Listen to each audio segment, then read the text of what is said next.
Alam mo ba kung ano ang tunay na sukatan ng isang lalaki? Nakakalungkot isipin pero maraming lalaki ngayon ang nalilito kung ano ba talaga ang masculinity at hindi mo rin sila masisisi. Kulang na kulang tayo sa mabubuting lalaking pwedeng gawing example sa panahon ngayon. Maraming lalaki ang lumalaki ng walang malinaw na direksyon. Pero kung gusto mong maging lalaking may matatag na pagkatao, nasa tamang lugar ka. Pag-uusapan natin ang 7 katangian na dapat taglayin ng bawat lalaki at sisimulan natin sa pinakamahalaga. Number 1, self-reliance.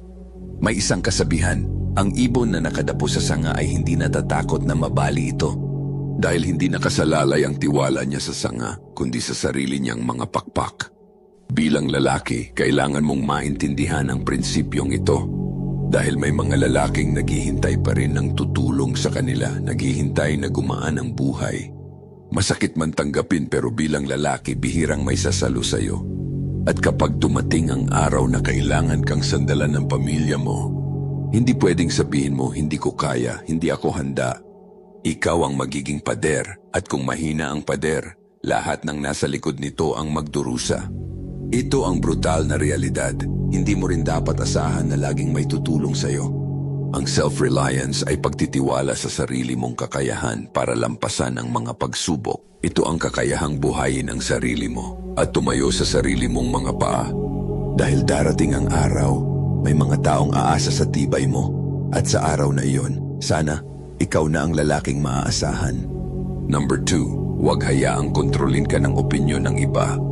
Wala kang mararating kung hahayaan mong diktahan ng kung sino-sinong tao ang mga desisyon mo. Dahil karamihan sa mga opinyon, walang kwenta, kadalasan sila pa ang hahatak sa iyo pababa. Pag-isipan mo, kung ang taong nagbibigay ng opinyon ay wala naman sa lugar na gusto mong marating, bakit mo pakikinggan? Madalas, hindi nila naiintindihan ang mga pangarap mo. O mas malala, naniniwala silang imposible itong makamit. At kung maniniwala ka rin sa kanila, imposible nga. Pero huwag ka magkamali sa pagkaintindi sa akin. Hindi ko sinasabing isipin mong alam mo na ang lahat.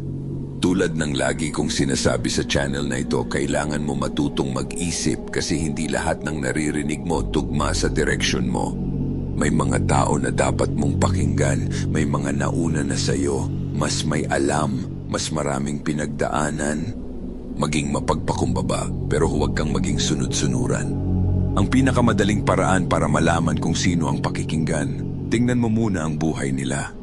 Kung sila mismo ay hindi nila maayos ang sarili nila, bakit mo hahayaang sila ang magdikta ng direksyon ng buhay mo? Number 3, emotional control. May mga tao na hinahayaan ang emosyon nila ang magdikta ng mga ginagawa nila. Kapag galit, sugod agad. Kapag malungkot, sumusuko. Kapag nasaktan, nawawala sa sarili. Maraming lalaki ang proud na maikli ang pasensya nila. Akala nila maangas ang pagiging mainiti ng ulo. Pero isipin mo, kapag emosyon ang may hawak ng manibela, pasahero ka lang. At ang lalaking hindi kayang kontrolin ang sarili, hindi rin kaya maging leader. Alam ng lalaking may emotional control kung kailan magsasalita, kung kailan tatahimik at kailan kikilos. Hindi siya nagpapadala sa init ng ulo o gumagawa ng desisyon dahil lang nasaktan ang ego niya. Dahil ang isang maling desisyon pwedeng sirain ang mga bagay na matagal niyang binuo. Hindi mahalaga kung usapin ito ng pera, relasyon o mga personal mong problema. Dahil kapag hindi mo ito nakontrol, madali kang magkamali, madaling sirain. Mas maiintindihan mo ito habang tumatanda ka.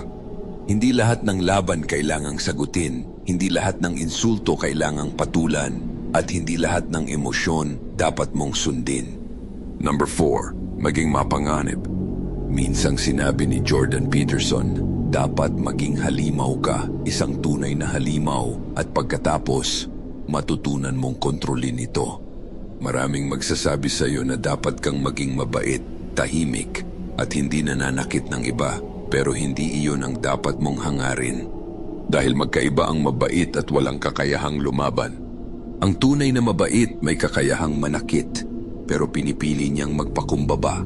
Ang mahina, wala lang talagang pagpipilian. Pag-isipan mo, kung wala kang kakayahang protektahan ang sarili mo, ano ang gagawin mo kapag dumating ang panganib? Bilang lalaki, bahagi ng responsibilidad mo ang maging tagapagtanggol. May potensyal kang maging malakas. May kakayahan kang maging mapanganib at hindi mo dapat sayangin ang regalong iyon. Maraming lalaki ang nagbubuhat ng weights at mabuti iyon, nagbibigay ng lakas. Pero kaya mo bang manatiling kalmado kapag may tension? Kaya mo bang protektahan ang mga taong mahal mo? Dahil hindi sapat na mabait ka, dapat kaya mo ring maging mabagsik at piliin mong magpakumbaba. Number 5, matutong mag-ayos ng mga bagay. Hindi mo kailangang maging eksperto pero dapat marunong ka sa basic. Tulad ng simpleng pagkukumpuni sa bahay o basic maintenance ng sasakyan. Makakatipid ka ng oras at pera pag maalam ka at mas mahirap kang maloko kapag kailangan mo ng kumuha ng professional. Huwag ka magkamali sa pagkaintindi. May mga trabaho na masyadong komplikado, may mga bagay na mas mabuting ipaubaya sa mga eksperto at minsan, mas matalino pang ipagawa sa kanila ang mga iyon para makapag-focus ka sa ibang mahalagang bagay. Pero kahit ganon, kailangan mo pa ring matutunan ng mga basic. Alam kong marami din ang lumaking walang ama at posibleng walang nagturo sa kanila ng mga ganitong bagay. Pero sa panahon ngayon, halos lahat ng gusto mong matutunan makikita mo na sa internet. Simulan mo sa maliliit na bagay, mag-assemble ng mesa, mag-aayos ng simpleng sira at mapapansin mo may kakaibang tuwa kapag may naayos ka gamit ang sarili mong kamay. Number 6, lumabas ka sa comfort zone mo. Ang comfort zone ng isang tao, maaring discomfort naman ng iba. May lalaking sanay gumawa ng mga bagay gamit ang kamay niya pero nahihirapan siyang makipag-usap sa tao. Mayroon namang mahusay makisama pero walang alam sa mga practical na bagay.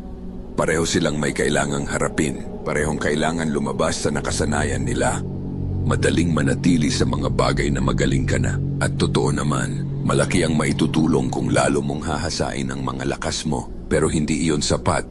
Kailangan mo ring harapin ang mga bagay na iniiwasan mo dahil doon madalas nanggagaling ang pinakamalaking paglago. May isang kasabihan, ang bagay na pinakakailangan mo madalas matatagpuan sa lugar na ayaw mong puntahan. Kaya sa maraming kwento, kailangang talunin ng bayani ang mabagsik na dragon bago niya makuha ang gantimpala. At sa'yo hindi dragon ang kalaban mo, baka takot, baka kahihiyan, baka posibilidad na mabigo ka. Pero kahit ano pa yon, hindi mawawala ang problema kung iniwasan mo lang. At habang mas matagal mo itong iniiwasan, mas lalo itong lumalaki sa isip mo. Number 7, sabihin mo ang totoo. Ang pagsisinungaling ay madalas nagsisimula sa takot. Takot mapahiya, takot mawalan, takot sa magiging reaksyon ng ibang tao. Kung kailangan mong magsinungaling, malamang may isang bagay kang kinatatakutan. Ganon din sa pagpayag sa lahat ng sinasabi ng ibang tao para lang magustuhan kanila. Pareho lang iyon, mga desisyong ginagawa dahil sa takot. Ang mga matatag na tao ay nagsasabi ng totoo kahit may kapalit, kahit merong hindi magugustuhan ang sasabihin nila. Dahil mas mahalaga sa kanila ang katotohanan kaysa sa pagiging komportable. At habang tumatanda ka, mas maiintindihan mo ito. Mas madaling magsinungaling, mas madaling manahimik pero may kapalit iyon. Unti-unti mong nawawala ang respeto mo sa sarili. Kaya siguraduhin mong isa lang sa dalawa ang pipiliin mo.